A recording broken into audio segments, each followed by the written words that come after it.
Probably about 12, 14 maybe. Aunts, uncles, cousins. And what are they going through right now? It sounds like you guys have had some loss there. Yeah, well, most of them are in Nassau. And Nassau is sort of in the central, just south of where the eye is right now.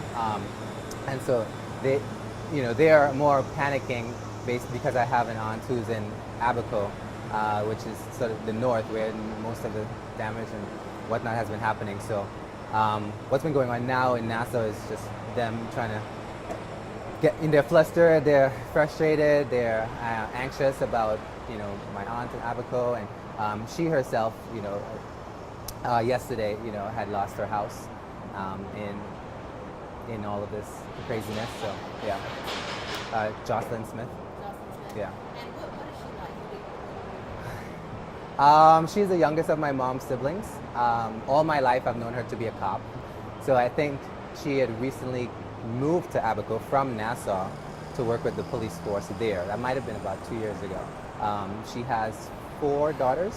One of them is actually hearing impaired, and her hearing impaired daughter actually has 2 kids as well. And so I believe it's her 2 daughters and her 2 grandkids that live with her in Abaco. Yeah. How did you find out she lost her house? So we have a family chat. So with them being in Nassau and her 2 of her first daughters are in, 2 of her other daughters are in Canada. So we have this family chat through WhatsApp that we use to just communicate. And so we just got information through family members in Nassau on the ground. So Yeah. how did she tell you guys? Did she just say, I just lost my house? Like, what was that? Yeah, I personally don't know. With because I heard it from my uncle that okay, she's lost her house, but I don't know specifically. There's some audio in the family chat of a conversation, but as I listened to it, I didn't hear specifically about the house. But you can definitely, hear the distraught in her voice as she's talking. Yeah. Is this a house you've ever been to? No.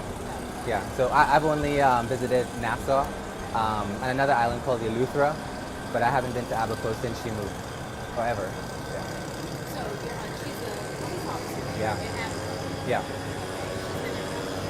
been In Abaco, I think about 2 years. about 2 years. Yeah, on the force. So right now, that's why she was able to because I think that might be why she was able to get that as a resource quickly. I don't know if all policemen went there necessarily, but I think once her house was sort of getting destroyed, with her being on the force and just kind of seeing what her options are, she went to the station and took her family there. Yeah.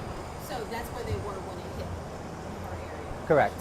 Yeah. They were already at At the police station, yeah. And then what is she, I mean, talk about the images that you see of your family members and just kind of everywhere. What goes through your mind?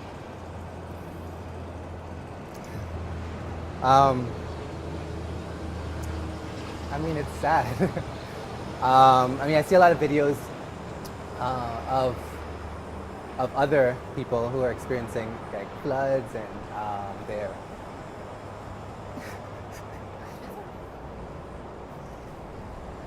There's this even one video of a 2-story house where the water is literally approaching the top of the sink in the kitchen, and you can literally see it through the kitchen window. There's another of a woman and her whole family. I guess probably on the 3rd story of an apartment, and they're showing down below, and it's just like a pool, like an Olympic-sized pool of water, just inching up the staircase of a 3-story apartment. So stuff like that is just really heart-wrenching. I could imagine it would be a whole lot more heart-wrenching to me personally if I saw videos of my aunt.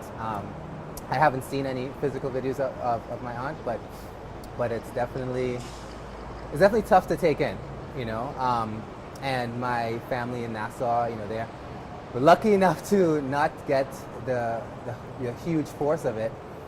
It sort of passed them a little bit, but hearing from them and all the stuff that they're going through, and having to just sort of last minute get things together. For example, like a boat is actually making its way to Abaco today, probably this morning.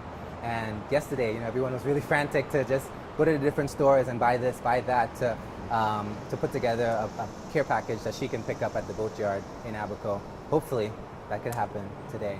And you guys Yeah. sent stuff through the care package? I mean, to No, this was all of them on the ground. So all my sister, my uncles, my aunts, like they all. I mean, I'm just observing this. I literally can't do anything or send anything right at this moment. So How they're does that make you helpless. Yeah. I feel like I literally can't do anything right now. feel? What does this do to your family?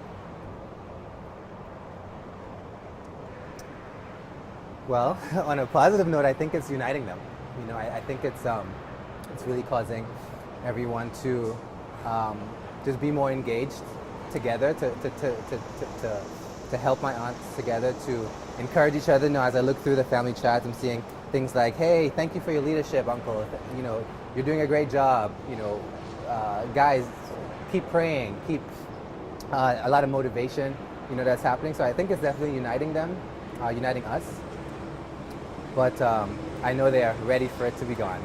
You know, ready for it to be completed. My cousin in Canada, who is Joyce's daughter, she feels super helpless. You know, she feels like she can't. And the only thing she felt that she could have done was start a group, a GoFundMe page.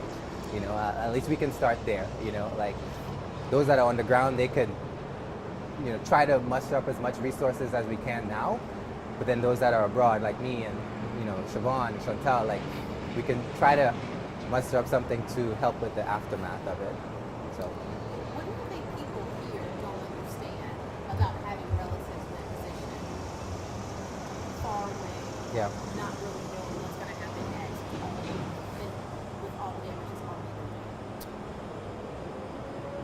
Well, I think, I mean, it's just not a drive away. You know, I can't call Uncle Ricky and say, hey, come drive up to Atlanta, you know, and I'll house you, you know.